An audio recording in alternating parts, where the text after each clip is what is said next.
Haleluya. Assalamualaikum Bishim Hamasyah. Salam Aki.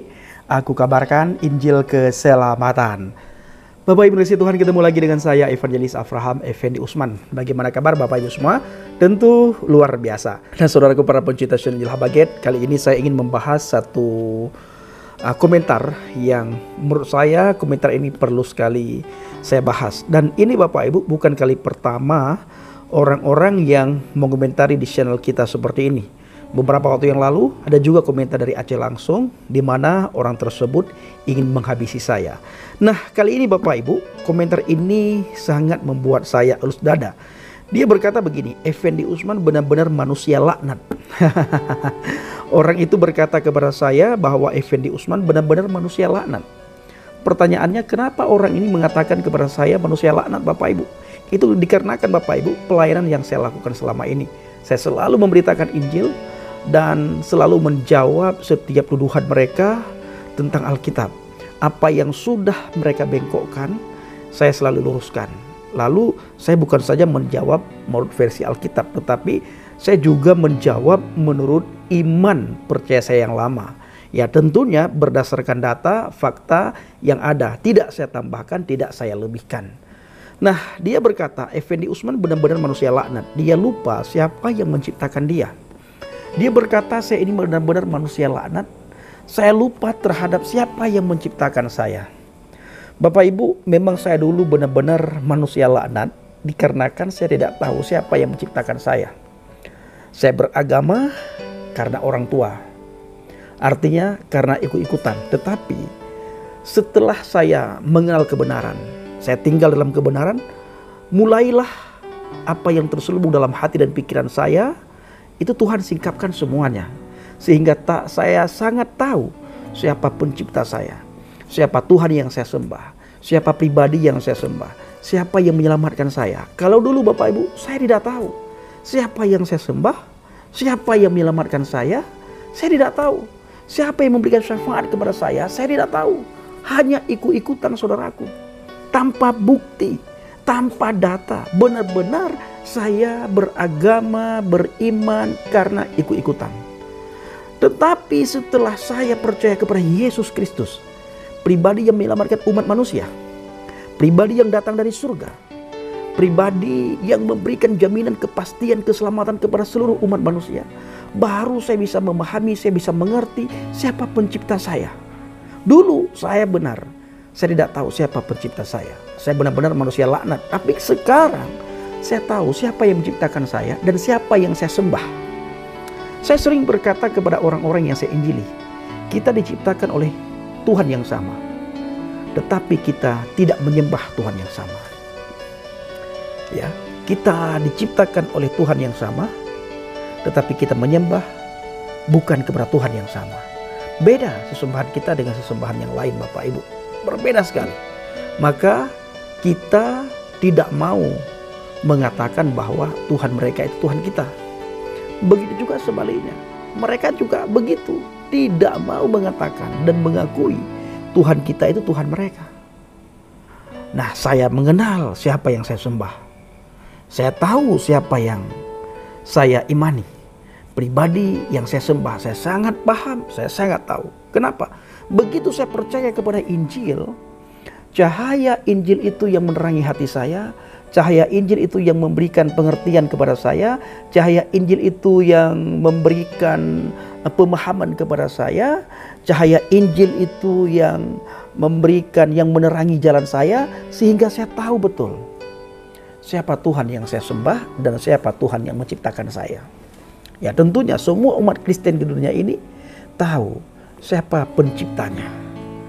Tuhan yang kita kenal dalam pribadi Adonai Yeshua HaMashiach, Yesus Kristus. Itu bukan sesembahan lain yang menyelamatkan kita, tetapi YHWH yang menyelamatkan.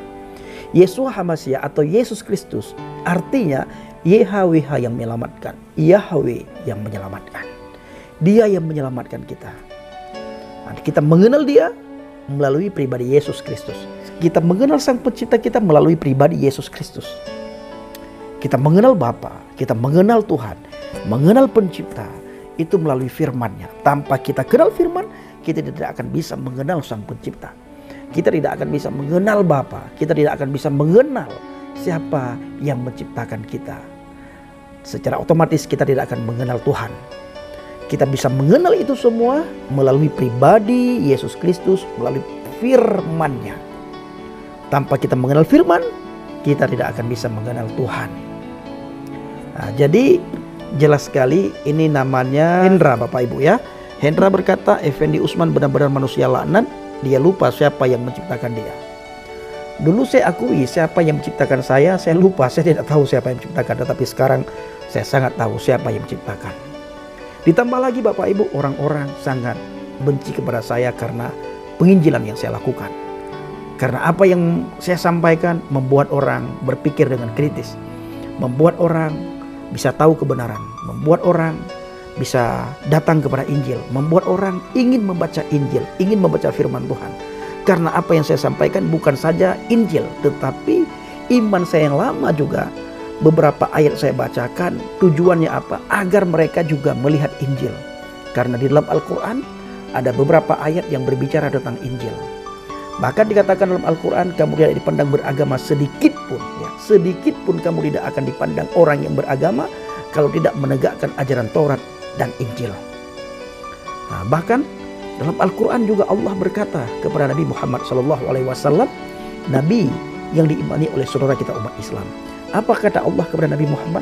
Wahai Muhammad, kalau kamu ragu-ragu terhadap apa yang aku turunkan kepadamu, maka bertanyalah kepada ahli kitab. Fas'alul ladzi, maka bertanyalah kepada ahli kitab, yaitu orang yang membaca kitab sebelumnya. Dan kalau kita melihat sejarah peristiwa-peristiwa yang dialami oleh Nabi Muhammad, junjungan saudara kita dari seberang Bapak Ibu, setiap hal spiritual yang dia alami itu pasti ditanyakan kepada Khadijah. Lalu Khadijah membawa pertanyaan itu kepada Naufal bin Waraqah. Naufal bin Waraqah itu kita kenal sebagai pendeta bidat Bapak Ibu ya. Waktu itu dia sudah dipecat. Jadi yang meramalkan, yang mentafsirkan setiap mimpi atau peristiwa yang dialami oleh junjungan saudara kita dari seberang, itu ditafsirkan oleh Waraqah, khususnya mengenai mimpi.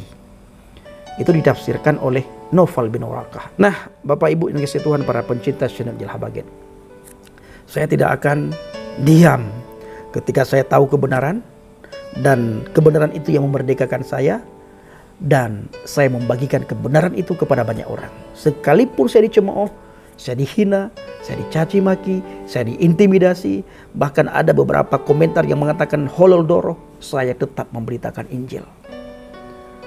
Tetap saya memberitakan Injil karena ini tugas setiap orang yang percaya kepada Yesus.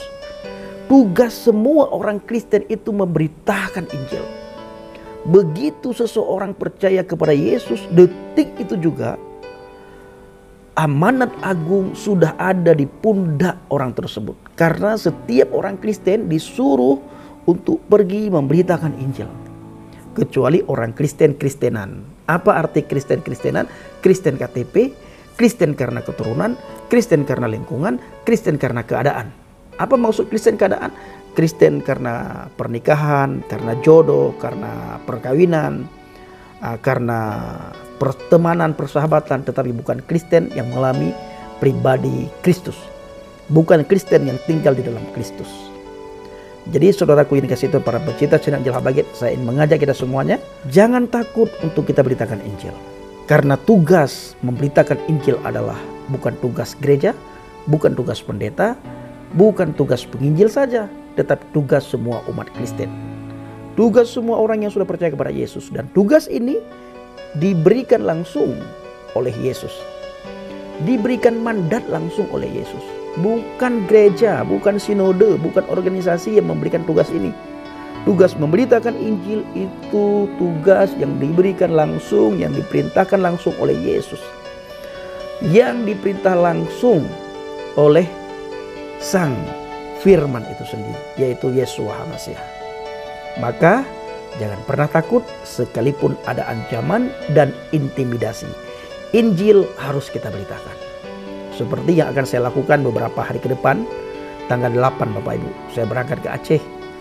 Aceh Tenggara, Aceh Singkil, dan Aceh Tengah. Kita beritakan Injil.